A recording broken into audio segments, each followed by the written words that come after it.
The first text came at 6:12 a.m. It was a selfie of hotel carpet with a dumb caption about deadlines. I stared at it like it was a joke I didn't get. My husband said he had a 3-day conference 2 hours away. He kissed my forehead, packed a suitcase, and left, pretending nothing felt strange. I believed him because marriage felt built on 1,000 small trust receipts. I was wrong. By day 2, I was hungry for proof.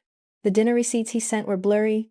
The video call at night was always late, muffled, on speaker, like someone else's voice overlapped his. He left his phone face down more. Our daughter asked where Daddy's suitcase was, and I told her he was at work. I could feel a crack growing. Small but sharp. On day 3, my friend Heather texted me a photo of her couch and a mug. She said she'd been baking and missing our girls. Nothing odd. Then I saw a like on one of her photos from a local realtor, a pet-friendly listing 5 minutes from where my husband said his conference was. I asked myself why those things were putting pressure in my chest. I told myself to breathe. I told myself it was nothing. I drove to the hotel address at noon on day 4. There was no conference center, only a strip mall with a daycare and a laundromat. I waited in my car until a cleaner walked out. I asked him about the conference. He frowned and said no conference is here this week. My stomach flipped. I called my husband. His voice sounded annoyed, like I'd interrupted. He said he was at a client site and couldn't talk. A client site 2 hours away didn't match a hotel with no conference. I started tracking. Not because I wanted to be a spy, but because the gnawing in my gut felt urgent. I followed his rental car on a pathetic app that showed its last ping in a neighboring town. The car stopped at a cul-de-sac I knew, Heather's street. My breath stopped. I sat in my idling car and felt the world tilt. I drove to Heather's house and parked 2 houses down. The blinds on her living room were open. I watched Heather open the door and step out with a coffee. She waved at a neighbor and laughed, like she had the kind of life that leaves hair perfect and sleeves unwrinkled. My heart pounded so loud I thought she must hear it from inside. From the car, I could see inside through a crack of curtains, a child's drawing on the fridge, 2 backpacks by the door, and then my husband, barefoot in an old band tee, holding our son and laughing. My lungs emptied. It felt like someone had reached into me and unplugged the electricity. He looked so ordinary. He looked like the man who tucks our kids in. He looked like the man who said he was on a conference. He looked like the man who was living with my best friend. The worst thing was how normal they looked. My husband chasing our daughter around the living room, Heather calling him something soft I had never heard before. My son hugged both of them like it was the most natural thing in the world. The ceiling felt paper thin and I wanted to smash it to see if truth would spill out. I didn't go in. That would have been dramatic and messy. Instead, I sat in my car and the air filled with the sound of my hands shaking on the steering wheel. I called my sister and told her I needed her to come over. I told her a few words and then started crying like someone had cut me open. She didn't ask questions, she came. When she pulled up 2 minutes later, I was still frozen. She hugged me hard in the car and said we'd figure this out. Her calm was a kind of weapon I needed. She asked if I wanted to confront them. I said no, not like that. I wanted to know everything without breaking the small inside world my kids had. I wanted to be strategic even though my heart wanted wreckage. I drove home in a daze and told myself I'd waited so long to seek proof that I was cowardly and bold at once. I called the rental car company from the parking lot of a grocery store and asked about the contract. Their customer service person told me politely that because the account was under my husband's name, they couldn't disclose location details without a legal request. I felt my face flush with anger. That night, my husband texted a photo from the conference lobby. The carpet pattern matched the one I'd seen on day 1, but the timestamp was off. The GPS ping showed Heather's neighborhood again. I saved the image and forwarded it to my sister with one sentence: he's lying. The next morning I went to work and functioned like the world was ordinary, but every minute stretched. I made calls to my lawyer, only to be told I needed proof of cohabitation or a police report for any actionable steps. I felt ridiculous for dragging legal channels into what might be a personal collapse, but every sensible person told me to collect facts before emotions divorced me from reason. By day 6, I had receipts. Takeout orders to Heather's address in my husband's name, a subscription service receipt with her email and his card, photos he posted on social media that were geotagged to a town where Heather had a studio. It stacked up like a trail of crumbs. My sister sat at the kitchen table and sorted the mess with me, like we were detectives in a low-budget crime procedural. Dates, times, places. She kept saying breathe, even as I felt like I was suffocating. I decided to confront them at home with proof. I wanted David to see I knew. I wanted Heather to understand the gravity of what she'd done. I imagined the look of horror, the apologies, the tiny glass heart of a marriage cracked but repairable. I wanted to be the woman who stayed calm and fixed things. I walked in the front door like a woman on a mission. The house was loud with kids. Toys scattered like evidence. Our son ran to me and hugged my leg. He asked where Daddy was, and I lied and said he was coming home later. I lied because the idea of yelling in front of our children felt like violence. I wasn't ready to hurt them like that. I waited in the living room until my husband finally walked in, carrying a grocery bag and smelling like someone else's laundry. He looked tired and guilty and incredibly human. I held up my phone and said I knew. He froze, and I could see his face go from surprise to panic to something like resignation. Heather walked in behind him, flour on her shirt from the baking she'd been pretending was hobby, and when she saw me, she looked like she'd been struck. The first words out of his mouth were that it wasn't what it looked like.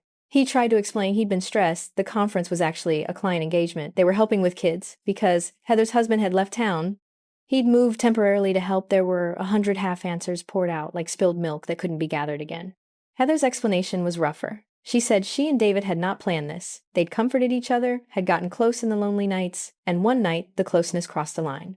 It had been messy and wrong, and she'd been trying to stop. The words landed like blows. Everything in me wanted to scream. Instead, I asked one small question.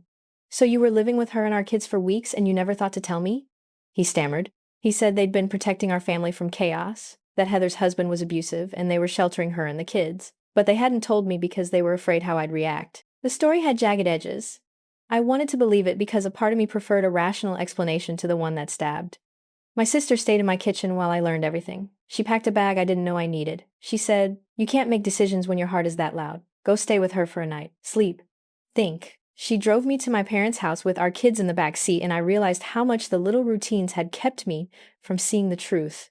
At my parents', I collapsed. I screamed until I coughed. I called my therapist and said I needed an emergency session. She said, "Come in now." For the first time in days, I let someone else hold the emotional map. I learned to breathe like a person who'd been drowning and finally had a flotation device. 2 days later, things shifted. David called and said Heather's husband was back in town and demanded answers. Heather admitted she lied about her husband being abusive to make up for guilt. Mark showed up at her house, and that confrontation pushed everything into daylight. Mark yelled so loudly, the neighbors called the police. He called me 1,000 times. The police report confirmed a domestic dispute, but the details were messy. The truth was raw. Heather had been involved with David. She had been living with us. Our kids had been sleeping in a house that harbored secrets. That night, everything broke. David left, not with intent to return, but because someone had to leave the disaster zone. He said he needed space and would figure out custody and the mortgage and everything. He seemed small and lost as he packed. I felt like a parentless child watching my own adult make himself a ghost. The hospital of our life took admissions. My sister set up a schedule for drop-offs. My parents came 3 times a week. My lawyer called. Heather's husband filed for custody of their kids, claiming gross neglect, a move that made me want to scream because it used our children's faces like pieces in a chess game. I had to decide whether to pursue divorce. Every choice felt like a guillotine. My lowest point came when my daughter asked why Daddy didn't sleep in our bed anymore. I wanted to tell her the truth about adult mistakes, but instead I told her we were giving Daddy space to think. She looked at me with the kind of trust that felt like a medal I didn't deserve. I cried in the bathroom until my hands cramped and I couldn't think. Then, something shifted. In the quiet between lawyer calls and school pickups, I realized our kids needed a steady pulse, not a chaotic truth bomb. They needed breakfast, and stories, and someone who could make pancakes that weren't a 2-day-old excuse. I chose to be that person. I chose to move forward with grace, even when my soul wanted to smash things. I filed for separation papers with a clause about custody and temporary support, not out of revenge, but as insurance for our children. I told David I was willing to negotiate for him to be in the kids' lives if he agreed to counseling and honesty. I told him no more secrets. He said he'd go to therapy. He said he loved us and had made a terrible mistake. I believed him in moments and not at all in others. Heather moved out with her children within a week after Mark demanded she get her things. She wrote me an apology email that felt like a funeral. She said she'd betrayed a friendship that had been the spine of my adult life, and she'd ruined everything. She asked for forgiveness like it was currency she felt she didn't deserve. I saved the email in a folder named Evidence. Not to punish her, but to remind myself where the line had been crossed. In the months that followed, things looked different.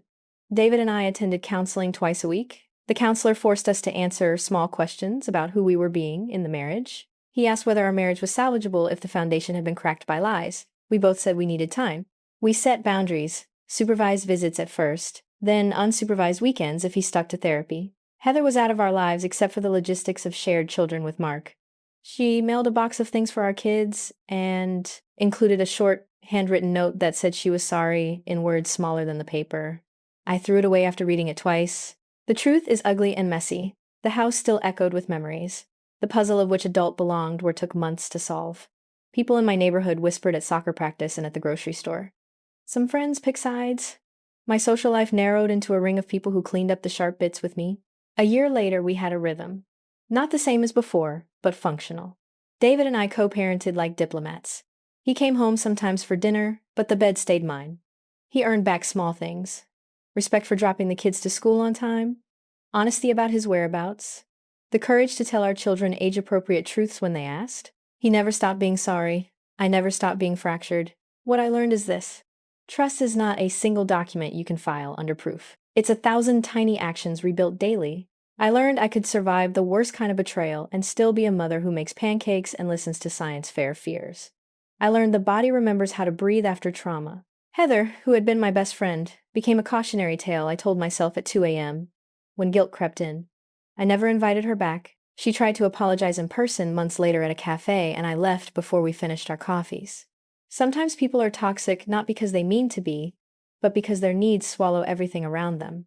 I mourned her as a friendship that died an ugly death. The last twist came when David handed me a folder of receipts showing he'd paid childcare and fixed the roof. He'd started a new job and was saving to buy his way back into a life he had fractured. He looked different, smaller and more real. He asked me if I wanted to try couples therapy again, not to bury the past, but to learn how to co-parent without hatred. I said maybe. Not everything healed, not everything should, but our kids slept in their beds every night and knew they were safe. That, in the end, mattered more than the shape our family used to have. I learned how sharp the world could be, and also how steady my hands were when I had to hold the ones that mattered most.